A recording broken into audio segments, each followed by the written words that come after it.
Citron Cooperman is a regional accounting, tax and consulting firm with offices in the tri-state area in New York, New Jersey, and Connecticut, and also in Pennsylvania and the Cayman Islands. With me here are two veteran CPAs from Citron Cooperman, and I want to introduce Wayne Holton, who has been in the industry for more than 4 decades, who is a partner in the firm's New York and New Jersey offices, and has been helping clients in the international tax arena for the last 42 years. Wayne joined Citron Cooperman in 2000 after spending more than a decade building Holton Associates, a firm he founded in 1989. Wayne, welcome to the show.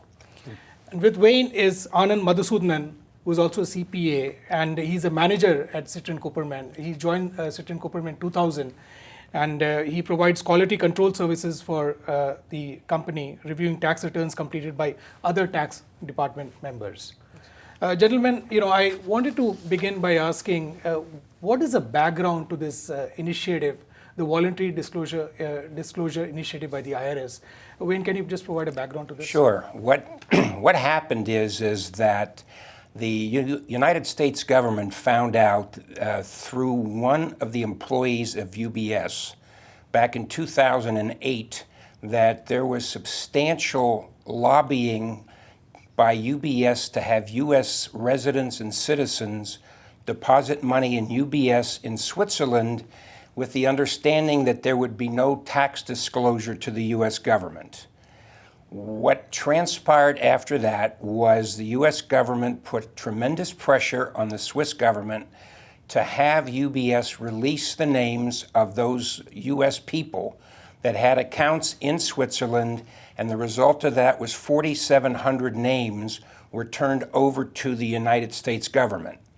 Prior to those turning over those names, the U.S. government put together the first voluntary disclosure program, which said that if you came clean, you paid your taxes, you paid penalties and interest, and a one-time 20% of the highest value in that account from 2003 through 2008, and you disclosed by October 15th of 2009, there would be no criminal penalties associated with your disclosure. Okay, but this is the second initiative by the IRS. Yes. There was earlier an initiative which finished on October 15 of 2009. Right. Now, the second program is reaching out to banks other than UBS and in countries other than Switzerland. And HSBC has been given a John Doe summons to submit the names of their U.S. people that have overseas bank accounts with them. The government is also seeking to get this type of information from people in Israel, in Pakistan, in Singapore and Hong Kong. Well, HSBC has already disclosed to the US authorities that they have 9,000 NRI accounts which hold more than $400 million. Now, out of this, only 2,000 account holders have actually come forward. Mm-hmm. So there's a large number of account holders who have yet to come forward, and the deadline is looming. It's August 31st of this year. Unless they can get a 90-day extension. That's correct. Anand, I wanted to ask you, this is virtually like a googly bowl by the US government, right. Use a cricketing term. And does this pertain only to the green card holders and the citizens, or is this across the board for all, people who are living in the US, all migrants? No, this applies to citizens, green card holders, all the resident aliens who lives in the US, like a H-1 visa who stays in the US. This applies to all of those people. Okay. So what are the fines, for disclosure? Well, there's 3 levels of fines under this new disclosure. And I'm going to let Anand tell you what they are because there's 3 different categories of people here. Okay. Let me explain you how this program works. The people who wish to participate in this program, they need to file 8 years of tax return from 2003 to 2010, including they need to pick up all the foreign income and pay the tax and interest and the accurate related penalties, mm-hmm. accuracy related penalties. And the key thing is all this must be received by the IRS by August 31st. That's the main thing. Mm-hmm. And this is how the penalties work. There's a $10,000 penalty per year for failure to file the foreign financial account reporting form, which is the foreign TDF form TDF 90-22.1 form. So which is like from 2003 to 2010, which Yeah. is like 8 years. So that's years. $80,000 fine anyway. Yeah. Okay. If you don't file that. If you don't become part of the disclosure. If you don't become part of the Yeah. disclosure scheme.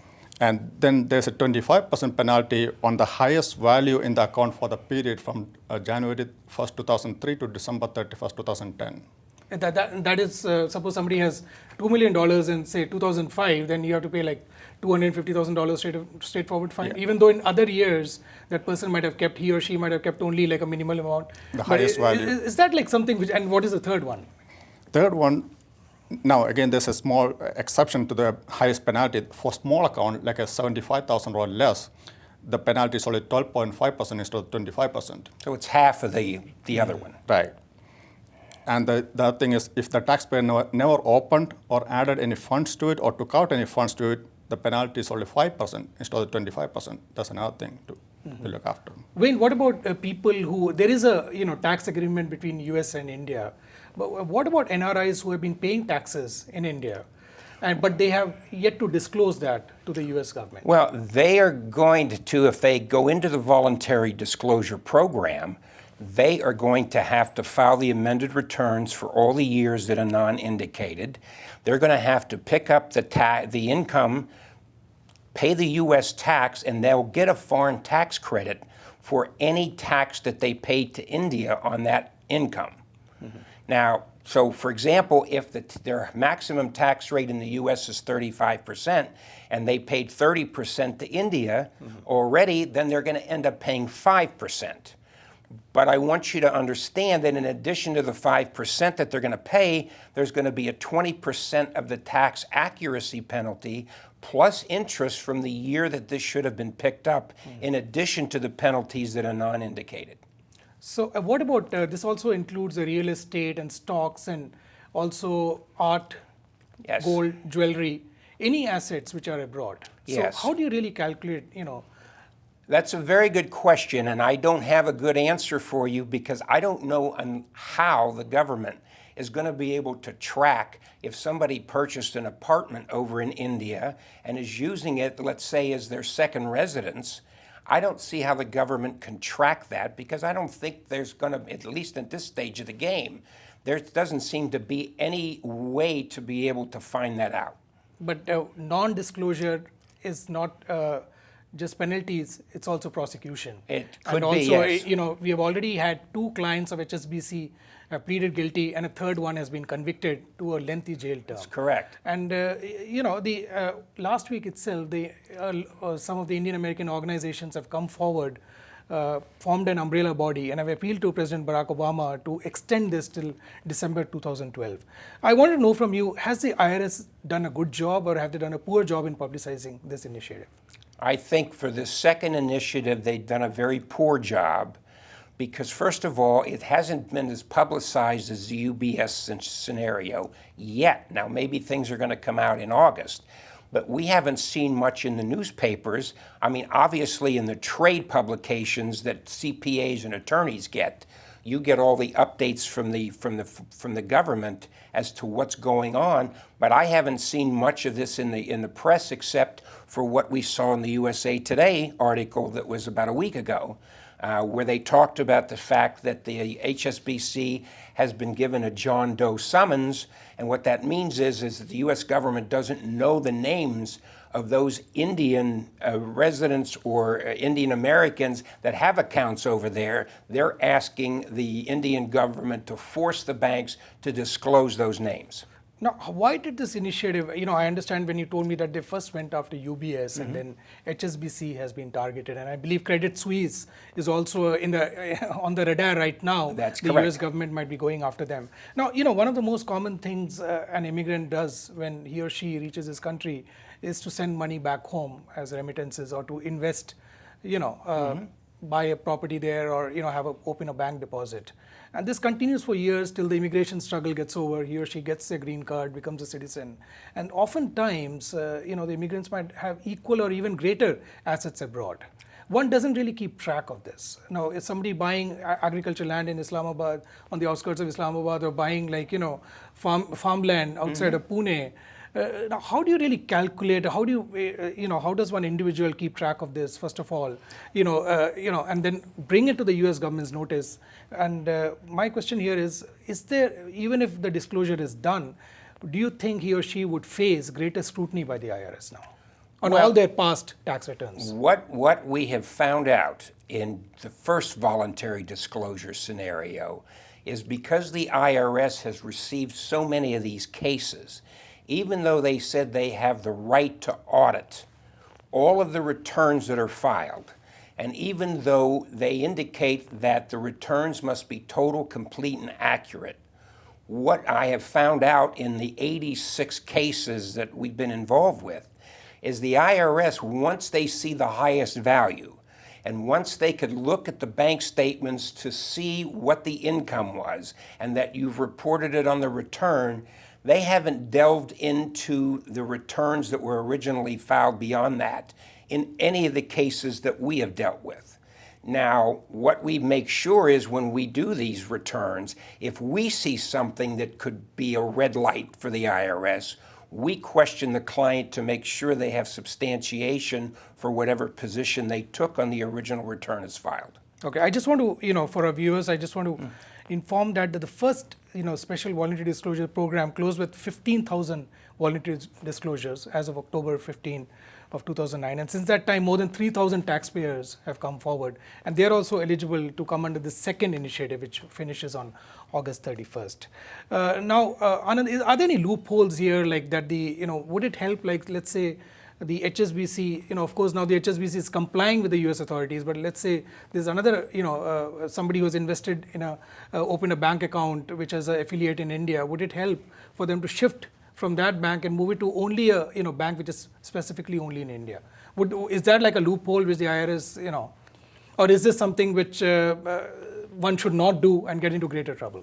Well, there's no clear-cut loophole here because U.S. government has the connection to the India government. So even if you move the money from the U.S. bank to the India bank, through the Indian government, U.S. government can always go back and find they have the source to find the money. Which is only the HSBC for now. For now. Mm-hmm. I mean, the U.S. government can always go to India government and ask for all the bank's name and ask for the names of all the account holders who are the U.S. residents or citizens.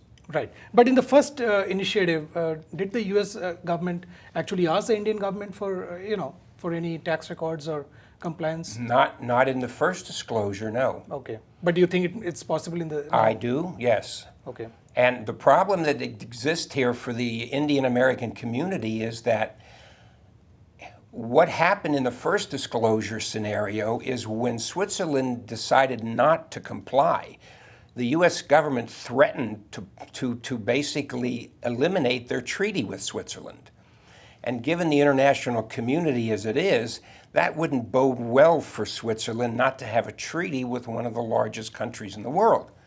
So I think that same kind of pressure can get put on the Indian government to do the same thing. Right. But India also wants to keep the good relationship with the U.S. also. Yeah, they're an ally of ours. But don't you think if that happens and a lot of Indian Americans are prosecuted here, it becomes a diplomatic row and India might actually face heat on this issue. The government will face heat and also remittances will come down.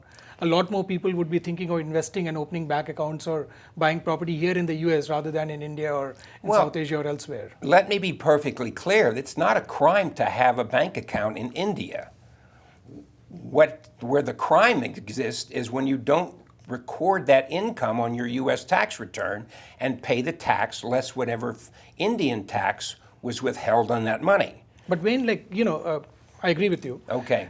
But my question here is like somebody who has been paying taxes in India at the rate of say 25%, and now the federal income tax here is 35%. Maximum. And yes. over a period of 8 years, he or she has to suddenly pay a hefty amount of say hundreds of thousands of dollars, and he or she might not have. Will the IRS take that as a special circumstance and waive off this money? I have seen very few instances where that situation has taken place. There was one situation where I was involved in where an individual had 9 bank accounts in a foreign country, but only one of them was interest bearing. And to close the case, for that 20% of the highest value, which is now 25%, they eliminated the 8 non-interest-bearing accounts.